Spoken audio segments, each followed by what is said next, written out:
विश्वर number 1 killer news cut परवर्ती प्रसंग कौन सी महामारी नुहे बरम हृदरोग ही साजिछि मानव समाज में सबुठु बड़ घातक सबुठु बड़ किलर। समग्र विश्व में मृत्युर सबुठु बड़ कारण हेउछि एई हृदरोग। विश्व स्वास्थ्य संगठन एभली रिपोर्ट देछि जहाँ सद्य रिपोर्ट आसीछि दुनिया रे 32% लोक केवल हार्ट अटैक एवं स्ट्रोक जोगु प्राण हराउछन्ति। एक कथाटी WHO पक्षरु विश्व स्वास्थ्य संगठन पक्षरु रिपोर्ट प्रकाशित होईछि।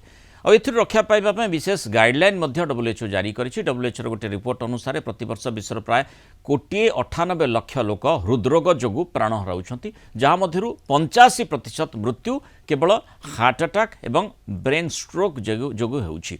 विशेषकर मध्यम एवं स्वल्प आयकारी देश गुड़िकरे यार प्रकोप बेसी देखिबाकु मिलुछि। तेबे एथिर रक्षा पाइबार उपाय मध्य WHO दर्शाई।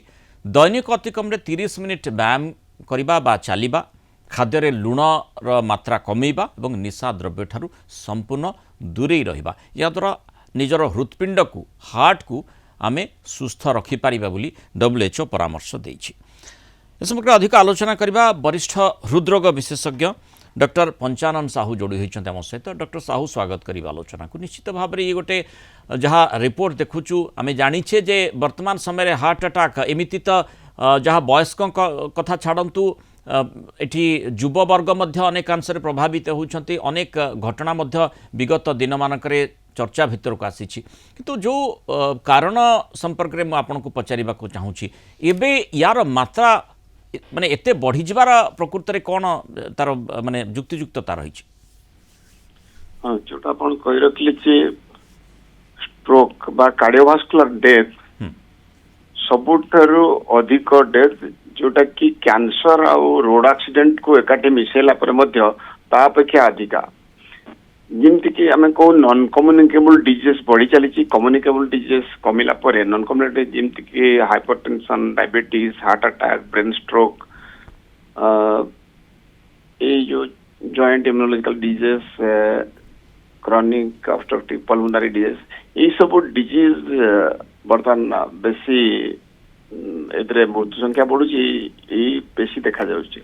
आ जोटा आपण कहि रखले जे कार्डियोवास्कुलर डेथ बा brain stroke, heart stroke, particularly heart stroke, heart attack death टा बहुत बेसी होची।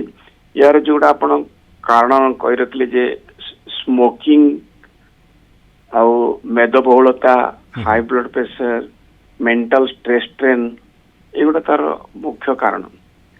माने आमे जेमती जीवन शैली कथा कहि थाउ, लाइफस्टाइल वर्तमान जीवन शैली को नहीं अनेक समय चर्चा करा जाउछि, सेथि पय लोक माने रोगग्रस्त होउछन्ति एवं हार्ट डिजीज मध्य सेथि पय होउछि बोली कहा जाउछि। भेजाल खाद्य तार प्रभाव मध्य रहुछि बोली कहा जाउछि।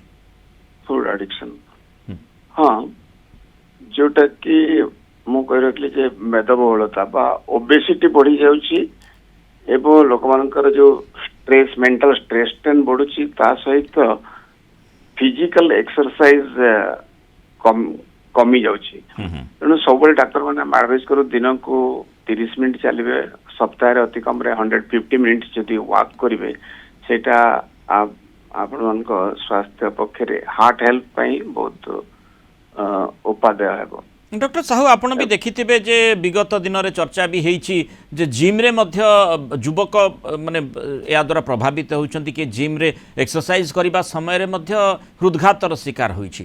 तेणु जड़े व्यायाम करुछि, जिम जाउछि व्यायाम करिबा पई, ता सत्वे से एभली प्रभावित कहीं होउछि?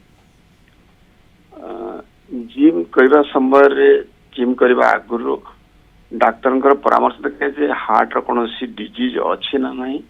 हार्ट रे गोटे सडन कार्डियक डेथ केते गोटे अछि, जेमति कि हाइपरट्रोफिक कार्डियोमायोपैथी आ केते गोटे जो डिजीज रही जोतरे सडन डेथ हेई पारे। तेणु आमे जो माने जिम को जाउजंती सब गुड़ा जे कंजेनिटल हार्ट डिजीज जो हेछि नाही, हार्ट अटैक सब गुड़ा नुहे कि जोड़े जिंदगी के केते गोटे कंजेनिटल हार्ट डिजीज अछि, जिमति कि कहि रखले कार्डियोमायोपैथी, हाइपरट्रोफिक कार्डियोमायोपैथी, जोतरे सडन कार्डियक डेथ हेई पारे। तेणु जो माने यंग एज रे होउचंती सेतरे केते गोटे हार्ट अटैक निश्चित बहुत हार्ट अटैक ତା ବ୍ୟତୀତ ଅନ୍ୟ ହାର୍ଟ ରୋଗ ମଧ୍ୟ ଯୋଉଟା କି ସଡନ ଡେଥ୍ କରିପାରେ। ତେଣୁ ଯେକୌଣସି ସମୟରେ ବହୁତ ପ୍ୟାରେଣ୍ଟ ମାନେ ବି ଆମ ପାଖକୁ ଆଣନ୍ତି ପିଲାମାନଙ୍କୁ ଏକ୍ସରସାଇଜ ବା ସୁଇମିଂ ପଠେଇବା ସମୟରେ।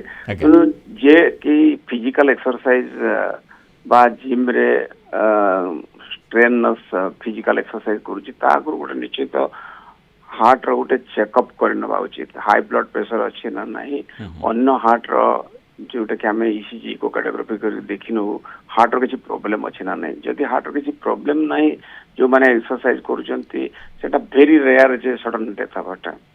ଆଜ୍ଞା। କିନ୍ତୁ ଆଉ ଗୋଟେ ସେଇଟା ଡକ୍ଟର ସାହୁ ଆପଣଙ୍କଠୁ ଜାଣିବାକୁ ଚାହିଁବି ଯେ ଯେଉଁ ଜୀବନଶୈଳୀ କଥା କହୁଛେ, ଭେଜାଲ ଖାଦ୍ୟ କଥା କହୁଛେ, ଲୁଣର ମାତ୍ରା ଅଧିକ କରିବା କଥା ଚର୍ଚ୍ଚା ଭିତରକୁ ଆସୁଛି, ଏକ୍ସରସାଇଜ କମ୍ ରହୁଛି, ଏସବୁ ବିଷୟବସ୍ତୁ ନିଶ୍ଚିତ ଭାବରେ ଗୁରୁତ୍ୱ ବହନ କରିଥାଏ। ନିଜର ହୃତ୍ପିଣ୍ଡକୁ ଆମେ କେମିତି ସୁସ୍ଥ ରଖିପାରିବା, ପୁରା ସାମଗ୍ରିକ ଭାବରେ ନିଜ ଶରୀରକୁ ସୁସ୍ଥ ରଖିପାରିବା। ସେ ଭିତରେ ଏମିତି ବି ଚର୍ଚ୍ଚା ବହୁ ସମୟରେ ହେଇଛି ଯେ କୋଭିଡ ଭ୍ୟାକ୍ସିନ୍ ଯେଉଁମାନେ ନେଇଥିଲେ, ଏବେ ବି ଆପଣ ବି ଶୁଣୁଥାଇ ପାରନ୍ତି ସେ ସମ୍ପର୍କରେ, ଯେଉଁମାନେ ଭ୍ୟାକ୍ସିନ୍ ନେଇଥିଲେ ସେମାନେ ମଧ୍ୟ ଟିକେ ବେଶୀ ପ୍ରଭାବିତ ହେଉଛନ୍ତି ହାର୍ଟ ଡିଜିଜ୍ ଦ୍ୱାରା। ଏ ପ୍ରକାର ଚର୍ଚ୍ଚା ମଧ୍ୟ କରାଯାଉଛି। ତା ପଛରେ ସତ୍ୟତା କ'ଣ ରହିଛି? ଆଉ ଗୋଟିଏ ସତ୍ୟତା ମଧ୍ୟ ଜାଣିବାକୁ ଚାହିଁବି, ଯେଉଁ ଲୁଣ କମ୍ କଥା କୁହାଯାଉଛି, ଲୁଣ ଯଦି କମ୍ ଧରନ୍ତୁ ଆମେ ଯେମିତି ସୋଡ଼ିୟମ୍ କ୍ଲୋରାଇଡ୍ ଖାଇଥାଉ, କିନ୍ତୁ ଯେଉଁ କଳା ଲୁଣ ଖାଇଲେ ସେଭଳି କିଛି ସମସ୍ୟା ନାହିଁ, ସେଥିପାଇଁ ପରାମର୍ଶ ମଧ୍ୟ କୁଆଡ଼େ କିଏ ଦିଅନ୍ତି, ଆମେ ଦେଖୁଛେ ସାମାଜିକ ଗଣମାଧ୍ୟମରେ ସେ ସମ୍ପର୍କିତ ଚର୍ଚ୍ଚା ଆସିଥାଏ। ତା ପଛରେ ସତ୍ୟତା କ'ଣ? ଗୋଟିଏ ହେଉଛି କୋଭିଡର ପ୍ରଭାବ, ଅନ୍ୟଟି ହେଉଛି କଳା ଲୁଣ କଥା। କୋଭିଡ-19 ସମୟରେ ବହୁତ ହାର୍ଟ ର କେତେ ନୂଆ ନୂଆ ରୋଗ ଆମେ ମଧ୍ୟ ଦେଖିବାକୁ ଚାହିଁଥିଲୁ, ଯେମିତିକି ତାପରେ ଟ୍ୟାକିକାର୍ଡିଆ, ହାଇ ହାର୍ଟ ରେଟ୍ ବହୁତ ଲୋକଙ୍କର ହେଲା। ଆଉ ହାର୍ଟ ଆଟାକ ର ପ୍ରଭାବ କୋଭିଡ ସମୟରେ ହେଇଥିଲା, ଯୋଉଟା କି କିଛି ମାତ୍ରାରେ ବଢିଥାଏ ନିଶ୍ଚିତ। କାରଣ ଯୋଉ କୋଭିଡ-19 ଭ୍ୟାକ୍ସିନ ନିଆ ହେଲା, ସେଇ ଭ୍ୟାକ୍ସିନ ର ବହୁତ କମ ନିଶ୍ଚିତ କମେଇ ଦବ ନିଶ୍ଚିତ କୋଭିଡ ର ମାତ୍ରା। ତା ବ୍ୟତୀତ ଅନ୍ୟ କେତେ ଗୋଟେ ଖୁବ କମ କ୍ଷେତ୍ରରେ ଯୋଉଟା କି ହାର୍ଟ ର କିଛି ପ୍ରୋବ୍ଲେମ ମଧ୍ୟ କରାଇ ପାରେ। ଆଚ୍ଛା, ସେଭଳି ଇନଷ୍ଟାନ୍ସେସ୍ ମଧ୍ୟ ଆସିଛି। ଆଜ୍ଞା। ଏବଂ ଯେଉଁ କଳା ଲୁଣ କଥାର ତା ସତ୍ୟତା କ'ଣ? କଳା ଲୁଣ ଖାଇଲେ ସମସ୍ୟା ନାହିଁ? ବ୍ଲାକ୍ ସଲ୍ଟ ଲୋ ସୋଡିୟମ ଯୋଉଥିରେ ଥାଏ ସେଇଟା କି ପ୍ରିଫରେବୁଲ, ଯେମିତିକି ଲୋନା ମାର୍କେଟରେ ମଧ୍ୟ କେତେ ଜାଗାରେ ଆଭେଲେବୁଲ, ଯୋଉଥିରେ ଲୋ ସୋଡିୟମ ଥାଏ। ସୋଡିୟମ ଟା ନିଶ୍ଚିତ ଏଇ ବ୍ଲଡ ପ୍ରେସର ବଢେଇବାର ଗୋଟେ ମୁଖ୍ୟ କାରଣ ହେଇଥାଏ।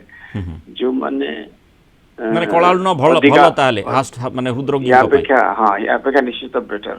ଯୋଉଟା ଅର୍ଡିନାରୀ ଯୋଉଟା ସଲ୍ଟ ଆମେ ସୋଡିୟମ ମାତ୍ରା ଅଧିକା ଥାଏ, ଏଥିରେ କମ ଥାଏ। ତେଣୁ ସୋଡିୟମ ଲେଭେଲର କମ ଯୋଗୁଁ ଏଇ ବ୍ଲଡ ପ୍ରେସର ବଢେଇବା, କାର୍ଡିଓଭାସ୍କୁଲାର ଡିଜିଜ ବଢେଇବା ଏତେ ମାତ୍ରାରେ ହେଇନଥାଏ। ତେଣୁ ଜୀବନଶୈଳୀକୁ କେମିତି ସୁଧରା ଯାଇପାରିବ ଏବଂ ଯେଉଁ ଖାଦ୍ୟପେୟ ରହିଛି, ଯେଉଁଠି ଆମର ଆବଶ୍ୟକ ନାହିଁ ଆମେ ଲୁଣକୁ କମ୍ କରିପାରିବା, ତାର ବିକଳ୍ପ କିଛି ରହିଛି କି, ଏବଂ ଏକ୍ସରସାଇଜ ବ୍ୟାୟାମର ବିକଳ୍ପ ନିଶ୍ଚିତ ସେଠି କିଛି ନାହିଁ। ଏସବୁ ବିଷୟବସ୍ତୁକୁ ନିହାତି ଆମକୁ ଧ୍ୟାନ ଦେବାକୁ ପଡ଼ିବ। କାରଣ ଯେଉଁଭଳି ଭାବରେ ଆମେ ଦେଖୁଛେ ଯେ ନମ୍ବର 1 କିଲର ବର୍ତ୍ତମାନ ହାର୍ଟ ଡିଜିଜ୍, ହୃଦ ରୋଗ ବର୍ତ୍ତମାନ ସାମ୍ନାକୁ ଆସିଛି। WHO ମଧ୍ୟ ସତର୍କ କରିଛି। ବହୁତ ଧନ୍ୟବାଦ ଡକ୍ଟର ପଞ୍ଚାନନ ସାହୁ ଆଲୋଚନା ରହିଥିବାରୁ, ମତାମତ ରଖିଥିବାରୁ।